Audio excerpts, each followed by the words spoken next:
Yes po, Asek. Kain po tayo ng tanghalian. Yes, go ahead. Naputol na Family day ngayon. po tayo. Yan. Sasabihin ko na po Coffee. sa panahon ko ngayon, napapasok Yan. ang ating bagyo bago tayo pumunta sa usapang Coffee. leptospirosis. Ang pinakamahirap Yan. evacuate na po. Nakikita ho namin may mga balita na may nagpapakita po. May iiwasan po ang leptospirosis kung kayo ay nasa evacuation center dahil hindi nyo na po kailangan lumusong sa baha. Actually, Angelique, sa ganitong kasagsagan ng bagyo, hindi nga yung leptospirosis ang iniisip natin dahil mga 1 to 2 weeks palalabas yan. Mas delikado kung tayo malunod o kaya tayo makuryente o kaya tayo makagat ng mga hayop, may mga ahas o iba pa na lumulutang kapag tumaas po ang tubig baha. Makinig po tayo sa unang abiso. Evacuate pag sinabing evacuate. Yes, totoo po yan. So, may leptospirosis, may dengue, may mga kagat-kagat na kung ano-ano. Ito po, yung mga maaaring makuhang mikrobyo sa tubig. Hindi kain, no? Yung nakakain po. Kumain na kay Daddy? Tubig, yung gastroenteritis. Ano po ang may papayo naman ninyo sa ating mga kababayan para maiwasan ito? Alam mo kung kaninong gawa ito? Tama po yung paalala yan, Angelique, no?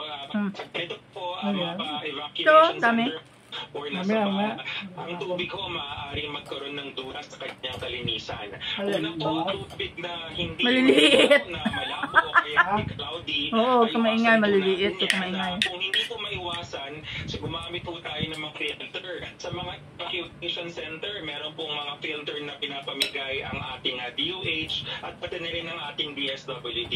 Meron din po tayo mga sinasabi na mga chlorine tablets. Ito po yung mga sterilize tabletas po yan, meron nung nakalagay na direction sa pakete para yung yung microbe. Bakit ang ngipin ko may butas? Magkaroon ng pananakit ng tiyan o pagtatahe dahil sa contaminated water.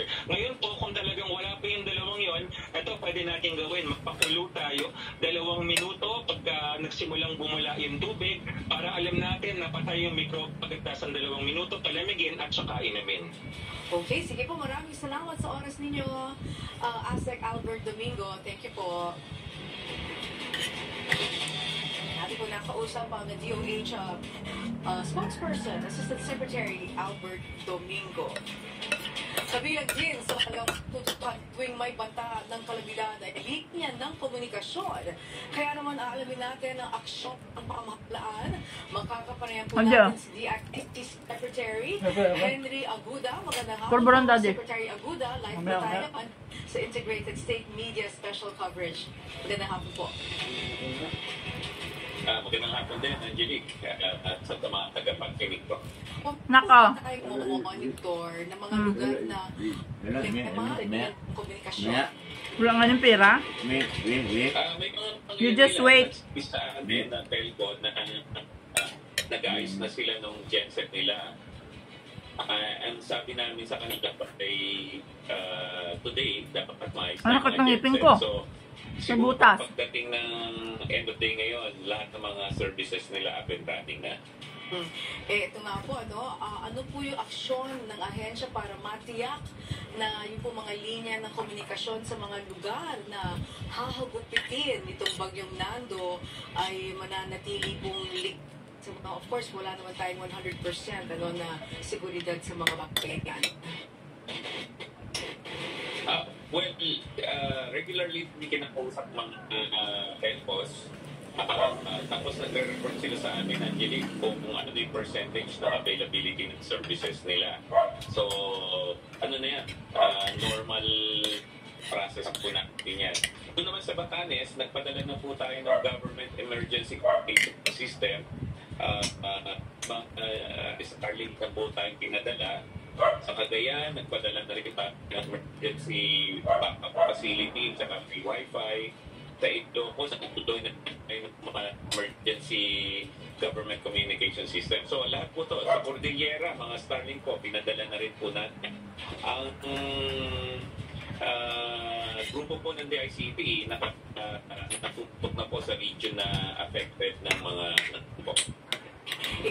Ito na maaari po tayong magkaroon ng libreng wifi o kaya libreng tawag sa mga dito sa mga lugar na nabanggit po ninyo na papadalhan po ng mga staff. lugar na apektado ng bagyo, yung mga telco na nagbibigay ng load, yung tawag. So, sinisigurado po namin na yung service at ginagawa nila,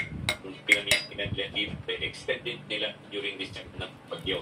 So, mag-a-announce po kami dito siguro sa programa nyo na rin kung sino yung mga telco na mag-extend na po yung tawag at palibre servisyo.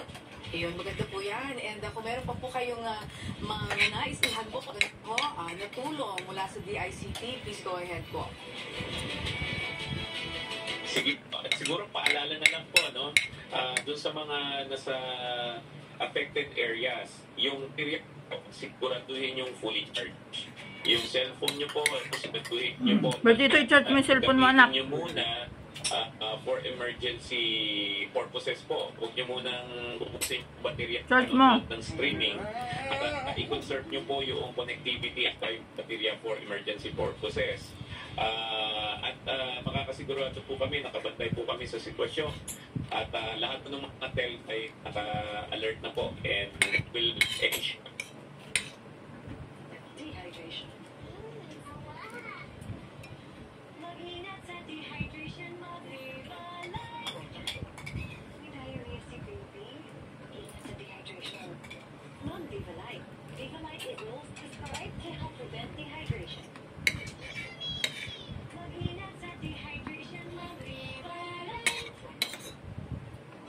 Ang yarn, makinipansin ka to. Ang bango. Ang sarap. Kakain na yan. Makinipansin ka to. Sa happiness. Init.